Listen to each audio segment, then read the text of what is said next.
Nous allons donc accueillir pour la deuxième intervention de la matinée Guillaume Leblanc, de l'après-midi. Je ne suis pas encore réveillé, moi, mais c'est pas grave. Qui est professeur en philosophie, philosophe, pardon, je me cache, à l'université Paris-Est Créteil. Qui a consacré la plupart de ses travaux à la philosophie sociale, en philosophie sociale, à la question de la précarité, et qui vient de publier, avec Fabienne Brugère, un ouvrage intitulé « La fin de l'hospitalité », qui est un titre thèse, au fond, cette thèse que l'hospitalité, c'est fini. Merci beaucoup. Merci beaucoup pour cette invitation, Paul-Louis Veil-Dubuc et Emmanuel Hirsch. Donc je suis très heureux d'être dans ces 10 heures marathon de l'éthique. Je connaissais les 24 heures du Mans quand j'étais enfant. Bon, maintenant, on a les 10 heures de l'éthique. Alors, la fin de l'hospitalité, c'est pas tout à fait ce que vous avez dit, entre guillemets. C'est pas... Il y a un double sens. C'est la fin. Et oui, quelque chose de l'hospitalité est en train de se terminer sous nos yeux. Mais c'est aussi la fin au sens moral du terme, politique. Quelle est la finalité de l'hospitalité? Quel est le but de l'hospitalité? Et en venant, forcément, quand on vient, on passe par des rues, et quand on passe par des rues, il arrive qu'on rencontre des librairies. Et moi, quand je passe devant une librairie, j'ai l'obsession et le désir d'y entrer de toute façon. Donc je suis entré dans une librairie juste avant de venir, la librairie de la rue Léon Froh, et j'ai pris un livre de Didier Berman et de Niki Giannari, « Passer quoi qu'il en coûte ». Et il se trouve que dans ce livre, page au début du livre, en le feuilletant, d'une manière presque comme ça hasardeuse, on peut lire ceci, qui est tout à fait dans le ton de ce que je vais dire aujourd'hui. Apatrides sans foyer, ils sont là et ils nous accueillent généreusement. Dans leur regard fugitif, nous, les oublieux, les aveugles, ils passent et ils nous pensent. Et alors je trouve ce mot extrêmement juste parce qu'il a le mérite de court-circuiter tout de suite ce que l'on pense à propos de l'hospitalité, c'est qu'il y aurait les nobles sujets accueillants d'un côté qui, au fond, ouvriraient leurs portes aux réfugiés, aux misérables, aux accueillis qui viendraient comme ça et qui seraient heureux qu'on ouvre leurs portes. Et ici, cet auteur renverse le propos. Apatrides sans foyer, ils sont là et ils nous accueillent. C'est-à-dire que l'accueillant est accueilli par celui qui est accueilli précisément. Il y a donc une relation éthique très intéressante dans l'hospitalité, dans l'accueil, qui fait que l'hospitalité n'est sans doute pas simplement un geste qui consiste à prendre soin de l'autre, mais que peut-être plus fondamentalement, ou en tout cas tout autant, il y a dans le fait de prendre soin de l'autre, le fait de prendre soin de soi. Puis-je prendre soin de moi si je ne prends pas soin de l'autre? C'est la question qui est posée, qui m'était posée dans cette librairie quand j'ai ouvert ce livre et que je vous laisse finalement ici, que je voulais redonner en partant, car elle a à voir effectivement à la question de l'hospitalité comme fraternité. L'hospitalité peut-elle être une fraternité? Est-ce que l'étranger qui surgit peut être considéré comme mon frère, comme ma sœur? Et est-ce que je ne dois pas moi-même me considérer comme un autre, soi-même comme un autre, pour pouvoir en retour apprécier l'autre qui est à côté et non pas peut-être face à moi, pour reprendre l'exposé d'Hélène à l'instant, car l'hospitalité, effectivement, ouvre la question du lien par le lieu. Et j'essaierai aussi, du coup, de montrer l'importance du lien, de la relation produite grâce à un lieu. Alors pour avancer dans cette réflexion, je partirai d'une phrase que l'on trouve dans l'Histoire de la folie de Michel Foucault et qui concerne le fou. Cette phrase, c'est la suivante. Foucault repère la perception du fou au Moyen-Âge et il indique un changement important. Voilà ce qu'il écrit. « Si le fou apparaissait familièrement dans le paysage humain du Moyen-Âge, c'était en venant d'un autre monde. Maintenant, il va se détacher sur fond d'un problème de police concernant l'ordre des individus dans la cité. On l'accueillait autrefois parce qu'il venait d'ailleurs, on va l'exclure maintenant parce qu'il vient d'ici même et qu'il prend rang parmi les pauvres, les miséreux, les vagabonds. » Cette phrase, elle a le mérite de repérer un basculement dans la perception du fou. Au fond, le fou était doté de pouvoir un peu obscur. Il assumait une espèce de continuité avec l'au-delà au Moyen-Âge. Et puis, à la fin du Moyen-Âge, il perd toute transcendance. Il devient un être d'ici dont on ne sait plus que faire. Il devient quelqu'un de tel village. Et il va être traité en l'occurrence, c'est-à-dire qu'on va chercher à l'exclure par tous les moyens. Et la création de l'hôpital général au XVIIe siècle, que Foucault repère, développe, va dans ce sens. Le fou est au fond littéralement débarqué parce qu'étant ici. Il était au fond autrefois embarqué dans notre communauté parce qu'il venait d'ailleurs, il était porteur d'autres pouvoirs. Il va être maintenant débarqué parce qu'il est d'ici.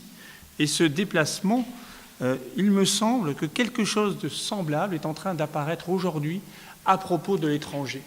Je veux dire par là qu'il serait peut-être pas tout à fait absurde de penser que l'étranger d'aujourd'hui est notre fou d'aujourd'hui, au sens où, après tout, l'étranger d'aujourd'hui, c'est moins celui à qui on doit l'hospitalité parce qu'il vient d'ailleurs. Souvenez-vous d'Ulysse et de toutes les fables dans l'histoire occidentale, mais aussi orientale, et africaine, qui impliquent que celui qui vient d'ailleurs, on lui doit une hospitalité qui est d'ailleurs très réglée, qui dure en général 3 jours, suite à quoi il doit partir ou les échanges se transforment. Mais souvenez-vous de cet étranger à qui on doit hospitalité parce qu'il vient d'ailleurs.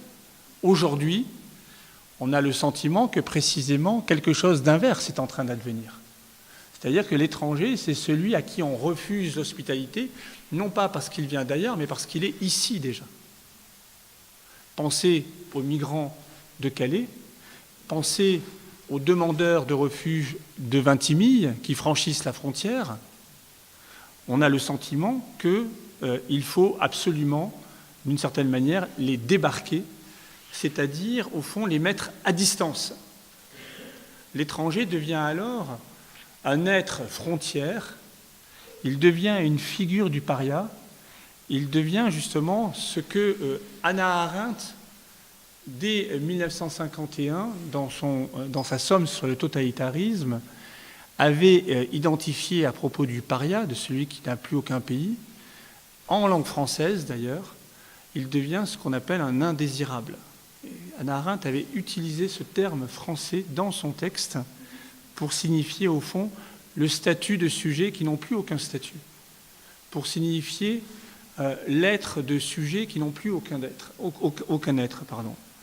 Et donc, il semble qu'aujourd'hui, effectivement, nous soyons à un moment anthropologique, culturel, politique, de débarquement de l'étranger, d'expulsion, là où peut-être ce qui faisait la grandeur et aussi la fragilité des civilisations, c'était au contraire de procéder à l'idée que l'étranger pouvait être, sous certaines conditions, embarqué dans sa propre société.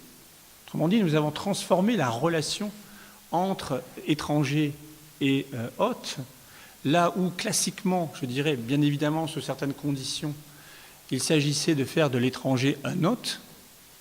Nous sommes en train de transformer l'hôte potentiel en étranger, c'est-à-dire en quelqu'un d'étrange, quelqu'un de dissemblable, quelqu'un qu'il faut donc éloigner. Cet éloignement, il peut être appréhendé de plein des manières et on peut lui trouver plusieurs explications. On peut bien évidemment dire, depuis la fin du XVIIIe siècle, depuis l'émergence de l'État-nation moderne, que le problème de la migration s'est transformé radicalement. Il ne concerne plus tel individu isolé allant d'une cité à une autre, il concerne désormais une population globale atteinte par un trouble, par une guerre, une famine, ou par des conditions politiques désastreuses dans son pays d'accueil. Mais l'essentiel est qu'effectivement, il y a une relation d'hostilité à l'égard de l'étranger, il y a une relation de méfiance qui se symbolise d'une manière extrêmement parlante par deux éléments qu'il suffit de porter à connaissance pour en avoir tout de suite comme une espèce de frisson permanent, à savoir, tu y as fait référence tout à l'heure, que le nombre de murs dans le monde s'est démultiplié, puisqu'on en comptait environ une quinzaine en 1945, et qu'ils sont aujourd'hui plus de 70, malgré la chute du mur de Berlin, qui de ce point de vue-là est un véritable écran.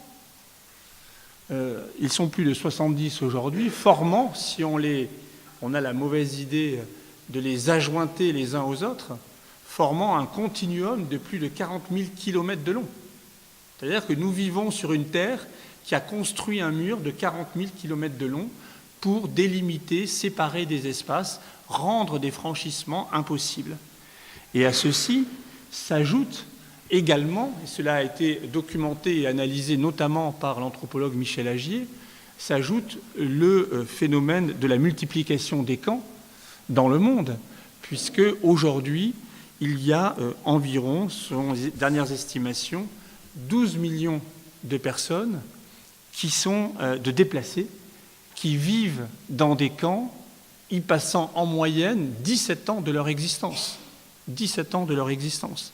Il y a donc un véritable phénomène d'emmurement et d'encampement de la planète Terre aujourd'hui qui constitue en quelque sorte les conditions de possibilité de la nation.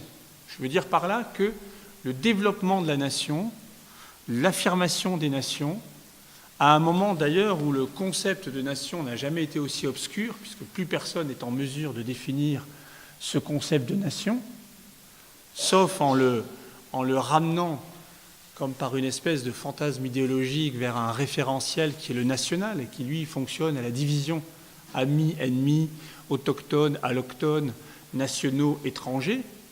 Le référentiel, donc la référence à la nation, doit sa possibilité à la capacité de mettre à distance des populations, de faire que des frontières soient des portes pour les uns et des murs pour les autres, de construire une espèce d'arrière-monde, d'arrière-boutique secrète dans laquelle les sujets qui ont le droit de sortir de leur pays, et les sociologues ont montré comment ce droit de sortie s'est généralisé dans le monde entier, avec le passeport notamment, de faire en sorte que ces individus qui ont le droit de sortie n'aient pas nécessairement, et c'est le problème, un droit d'entrée. Nous sommes à une époque où le droit de sortie des populations, qui est à peu près partagé, quelques exceptions près, est déconnecté du droit d'entrée. Qu'est-ce que c'est donc qu'une vie? Qu'est-ce que c'est qu'une forme sociale dans laquelle nous pouvons sortir, mais dans laquelle nous ne pouvons pas entrer? Je maintiens juste une remarque qui n'est pas une anecdote, mais qui établit tout de suite cette espèce de disparité entre les pays concernant le droit d'entrée. Dans un pays comme la France, ou les pays du Nord, ou la Suisse, nous pouvons entrer sans condition autre que le passeport dans un pays étranger, dans 70 pays étrangers sans visa. Si nous habitons l'Érythrée ou l'Afghanistan, le nombre de pays dans lesquels nous pouvons entrer sans visa passe à moins de 5 dans le monde. On voit donc qu'il y a une inégalité du droit d'entrée absolument incroyable, et cette inégalité du droit d'entrée se solde évidemment aussi par une fragilisation de tout un ensemble de populations qui non seulement ne peuvent pas entrer, mais n'ont même pas le droit d'être accueillis provisoirement dans un pays tiers. Ce qui fait que, effectivement, nous sommes à un moment où l'une des solutions trouvées pour ne pas faire hospitalité, c'est d'éloigner les réfugiés, d'éloigner les migrants, soit en les masquant, pensez au mur végétalisé de Calais, on crée un mur, oui, mais il est végétal, ce qui est éthiquement correct, même si c'est politiquement pervers, ou soit en laissant des espèces de zones comme ça se développer jusqu'à un certain point. Pensez, là encore, à la dite jungle de Calais, dans laquelle, pour m'y être rendu à de nombreuses reprises pour ce livre d'enquête sur la fin de l'hospitalité, qui était vraiment une volonté de faire une philosophie de terrain, de voir un peu ce qui se passait dans différents lieux d'Europe, on pouvait se rendre compte que ces lieux-là, au fond, ce qui les caractérise, c'est que ce sont des lieux invisibles. C'est-à-dire que ces lieux comme la jungle de Calais, le camp de la Linière de Grande-Sainte, ou même le camp à Tempelhof à Berlin, dans l'aéroport de Berlin, etc., sont des lieux qui sont soustraits au regard. Et ce sont des lieux littéralement soustraits au voisinage, justement. Ce sont des lieux par rapport auxquels la possibilité de faire voisinage ne doit pas justement prendre. Et on s'en rend compte absolument directement quand, cherchant naïvement à établir sur son GPS dans sa voiture la jungle de Calais, on se trouve absolument démuni. C'est-à-dire que ce sont des lieux qui ne figurent sur aucune carte, qui ne sont pas repérés, comme certains grands bidonvilles d'Afrique, ou dans lesquels les quartiers entiers de zones urbaines, au Niger par exemple, ne figurant sur aucune carte, n'ont absolument aucune possibilité d'être appréhendés. Comment appréhender un lieu qui ne figure sur aucune carte? Et surtout, comment être appréhendé dans un lieu qui ne figure sur aucune carte? Vivre dans un lieu qui est un hors-lieu, c'est être acculé à une sorte d'invisibilité, c'est devenir un sujet invisible, c'est devenir un spectre. Et effectivement, de ce point de vue, la transformation de certaines vies de chair et d'os en vie spectrale s'accomplit dans ces lieux qui sont des hors-lieux, qui sont des lieux rendus invisibles. Quand on est à ce point, c'est le sociologue Boltanski qui avait fait une très belle analyse dans La condition fœtale sur l'engendrement. Il avait montré qu'il y a un double engendrement, une double naissance. Par la chair, par le corps, naissance réelle de l'enfant, et par la langue, le fait de donner un nom à quelqu'un. Et cette deuxième naissance symbolique, elle confirme l'entrée au monde de la première naissance. Que serait une existence qui viendrait au monde et qui ne recevrait aucun nom? D'une certaine façon, c'est cela que nous accomplissons dans ces lieux qui sont des hors-lieux, dans lesquels, effectivement, des vies existent, mais pour lesquelles, parce que ces lieux sont vidés de toute signification, ces vies finissent par devenir des vies spectrales, des vies fantomatiques, des vies en attente de nom, en attente de reconnaissance, des vies non appréhendées. Alors je dirais, pour respecter le temps qui m'est imparti, que de ce point de vue, on comprend en quoi l'hospitalité est une relation éthique, et peut-être même la relation éthique par excellence. Si l'hostilité à l'égard de certaines populations se manifeste dans le fait de les éloigner ou dans le fait de les rendre invisibles, ce qui est une autre manière d'éloigner un sujet, alors l'hospitalité consiste en sens inverse à rendre visible une personne, à restaurer la visibilité d'une personne et à restaurer la proximité du lien avec cette personne. La manière de restaurer cette proximité passe, c'est l'une des thèses de l'ouvrage que nous avons écrit avec Fabienne Brugère, La fin de l'hospitalité. La manière de restaurer cette hospitalité passe par un soin du lieu dans lequel vit la personne déplacée. Je m'explique. Il y a peut-être dans la mesure où être étranger, c'est être hors de tout lieu, c'est courir le risque d'être hors de tout lieu, nous affirmons que, au fond, l'hospitalité consiste à restaurer, à inventer ou à prendre soin d'un lieu pour quelqu'un qui est précisément privé de tout lieu. L'hospitalité, c'est le lien par le lieu, par excellence. Qu'est-ce que ça veut dire ? Tout simplement, je peux ouvrir mon chez-moi à l'autre que je ne connais pas. L'hospitalité ici est domestique, elle vise justement à faire de sa maison, de son lieu d'habitation, un chez-soi ouvert à l'autre qui frappe à sa porte, et en ce sens, cette ouverture ne va absolument pas de soi, puisqu'elle repose sur une espèce de décision existentielle très forte, qui consiste, oui, à prendre le risque d'ouvrir sa porte, qui consiste à prendre le risque de répondre à l'appel de quelqu'un. Et vous savez très bien que si quelqu'un frappe à votre porte cette nuit, vous allez attendre que la personne cesse de frapper, dans l'espoir que vous n'aurez pas à intervenir. Autrement dit, il faut bien vaincre une sorte d'égoïsme mortel pour être hospitalier. Il faut bien vaincre une espèce de violence passive par laquelle je mets à distance celui qui demande l'hospitalité pour parvenir à être hospitalier. L'hospitalité, en ce sens, est une victoire éthique sur sa propre violence par laquelle je mets à distance autrui, de manière très, très, très, très légitime. C'est-à-dire qu'effectivement, nous préférons rester dans notre chez-soi que prendre le risque d'ouvrir notre porte.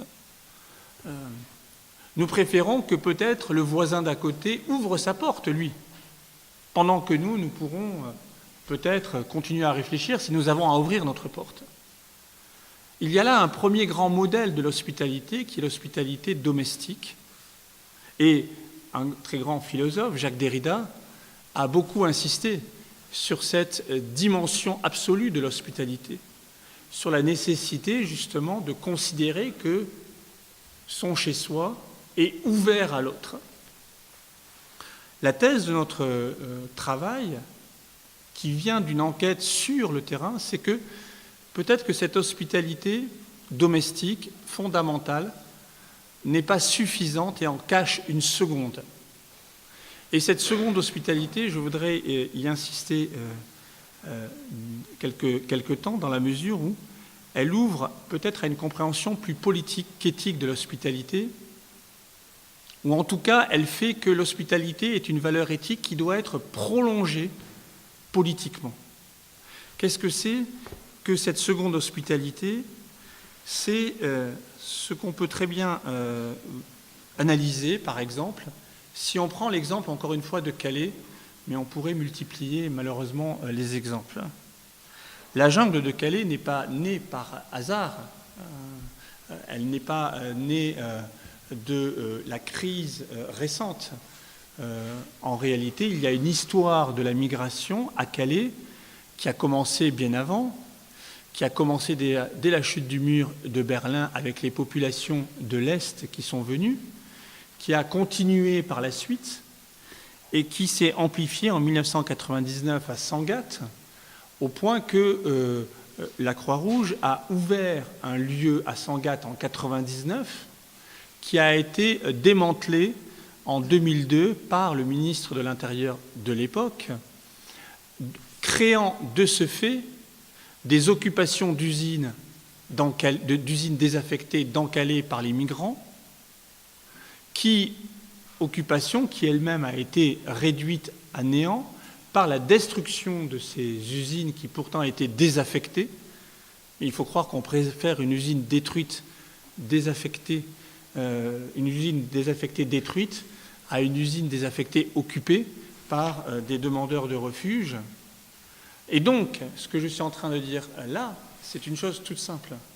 C'est que si nous avions pris au sérieux, politiquement, la création par la Croix-Rouge de ce dispositif d'accueil en 1999, si nous avions construit collectivement une compétence d'accueil, en amplifiant cette création, en la pérennisant, non pas pour pérenniser la population de migrants qui vit dans ces lieux, mais pour pérenniser la fonction d'accueil, en la diffusant dans d'autres régions de France. Un peu comme l'appel de l'abbé Pierre en 1954, appelant chaque région à créer des centres de fraternité. Et vous voyez que l'hospitalité a à voir avec la fraternité. Si on avait fait cela, alors sans doute aujourd'hui, on pourrait rêver d'une France dans laquelle la question ne serait plus de détruire ou de ne pas détruire, d'invisibiliser ou de ne pas invisibiliser, de placer dans des centres d'accueil et d'orientation provisoirement ou non. On serait dans une politique durable d'accueil. Ce qui ne veut pas dire évidemment qu'il y a là à accueillir toute une population, mais cela veut dire qu'il y a là à créer des dispositifs, oui, d'accueil, des dispositifs de soins, des dispositifs de prendre soin des populations déplacées.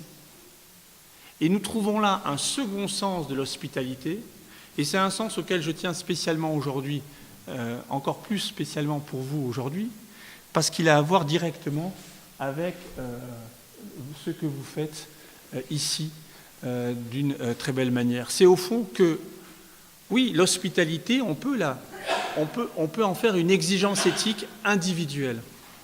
En quel cas, on exigera moralement que tout le monde se sente à la hauteur de cette hospitalité et à un moment donné s'interroge sur la possibilité d'ouvrir son chez-soi. Mais on peut aussi plus durablement et sans doute de manière moins terrorisante pour les individus que nous sommes, on peut aussi vouloir que des dispositifs impersonnels d'accueil soient créés ici et là, des dispositifs d'accueil impersonnels qui seraient créés et qui prendraient soin des populations déplacées. Cela a un nom, étymologiquement, cela s'appelle un hôpital. Alors attention, je ne veux pas dire par là qu'il faut créer des hôpitaux pour ces malades que sont les demandeurs de refuge. Je veux renvoyer à l'étymologie du terme hôpital, lieu d'accueil, et la question que je pose est alors très simple. Une hospitalité est-elle pensable sans hôpital? Et la réponse que je donne est non. Il n'y a pas d'hospitalité sans hôpital, c'est-à-dire qu'il n'y a pas de prendre soin sans un lieu approprié pour prendre soin des vies fragilisées, des vies vulnérabilisées. Cet hôpital, il faut lui redonner sa grande séquence philosophique, c'est-à-dire que, effectivement, c'est un lieu dans lequel on est amené à prendre soin. Et ici, vous le savez bien évidemment, il y a une distinction à faire entre le soin thérapeutique et le soin thérapique, entre, au fond, le soin médical et le prendre soin. Le prendre soin ne se réduit pas au soin médical, mais il est sans doute une dimension constitutive de la relation éthique à l'autre. Prendre soin, c'est justement cela, l'éthique. Et c'est ce prendre soin qui est, me semble-t-il, amplifié dans la nécessité de faire justement une hospitalité située dans des lieux. Vous comprenez pourquoi, au départ, j'ai parlé de l'importance du lieu, parce que le lieu, c'est à la fois négativement ce hors-lieu invisibilisé, éloigné, dans lequel, au fond, on débarque l'autre qu'on ne veut plus voir, par le mur ou par le camp, mais ce lieu, ça peut être aussi ce dispositif précaire, parce qu'il n'existe que si on en prend soin lui-même, ce lieu. Ce dispositif précaire, grâce auquel un acte de soin est finalement rendu. Je conclurai en signalant qu'il y a une grandeur de l'hospitalité qui tient à sa modestie, comme souvent d'ailleurs. Les choses modestes sont souvent les plus grandes. Je voudrais conclure sur la grandeur modeste de l'hospitalité. L'hospitalité est une valeur absolue. J'entends par là que c'est sans se prendre soin de l'autre, l'autre ne peut pas exister, tout simplement. Dès qu'il est le bébé, ne peut exister que par le soin qui lui est conféré. Et au fond, à chaque moment, le malade ne peut exister que par le soin médical qui lui est apporté. Et au fond, à chaque moment de la vie, en vulnérabilité, et comment ne pas être vulnérable, on se rend compte de l'importance du lien qui est le soin. Mais pour autant, cette valeur absolue qu'est l'hospitalité, elle doit être d'une certaine façon provisoire. J'entends par là qu'il y a une naissance de l'hospitalité qui tient à un impératif absolu, secourir. Voilà, une vie en détresse doit être secourue. C'est un impératif non négociable. Il y a un moment de l'hospitalité qui est l'accueil. Et aujourd'hui, nous sommes sans doute à une époque qui, malheureusement, confond l'urgence du secours et le temps plus long de l'accueil. Je pense que nous sommes nous ne sommes pas trop mauvais, condition de penser déjà les vies qui sont arrivées. Je ne dis rien de tous ceux qui meurent en Méditerranée, etc. Mais nous ne sommes pas trop mauvais dans le fait de secourir. En revanche, nous ne parvenons pas à accueillir. Nous sommes en quelque sorte enquistés dans le secours, un peu comme sur le modèle au fond du feu à éteindre. C'est-à-dire qu'il y a un feu dans une maison, et effectivement, nous parvenons à éteindre le feu, à secourir les habitants de cette maison, mais ensuite leur redonner un chez-soi, leur redonner un lieu d'habitation, les accueillir, nous n'y arrivons pas. Regardez aujourd'hui, pour preuve, la population de Saint-Martin qui continue à vivre dans des conditions vraiment non dignes d'un accueil à l'hôtel Ibis à Orly, depuis la catastrophe de Saint-Martin. Secourir, oui, accueillir, non. Et la valeur de l'hospitalité, c'est justement d'arriver à transformer le secours en accueil. Je suis hospitalier quand, au-delà du secours, mais bien sûr tout commence avec le secours, j'arrive à accueillir. Je conclurai sur une petite note d'optimisme en expliquant qu'il y a une fin joyeuse de l'hospitalité qui peut être multiple, mais il faut qu'à un moment donné, l'hospitalité, effectivement, oui, s'arrête. Et je prendrai l'exemple des amis qui débarquent à l'improviste chez moi et à qui que je convie joyeusement de rester le soir à ma table, de dîner avec moi. Que seraient ces amis si, après avoir dîné, ils restaient chez moi? Ce seraient des amis vraiment opiniâtres. Mais que seraient ces amis s'ils restaient la nuit et puis le lendemain et le surlendemain? Ils commenceraient à devenir une gêne, ils commenceraient à devenir des intrus, et je n'aurais qu'une envie, c'est de m'en débarrasser. Vous voyez que ce qui fait la valeur de l'hospitalité, c'est que justement, elle doit dans le temps avoir un début et une fin.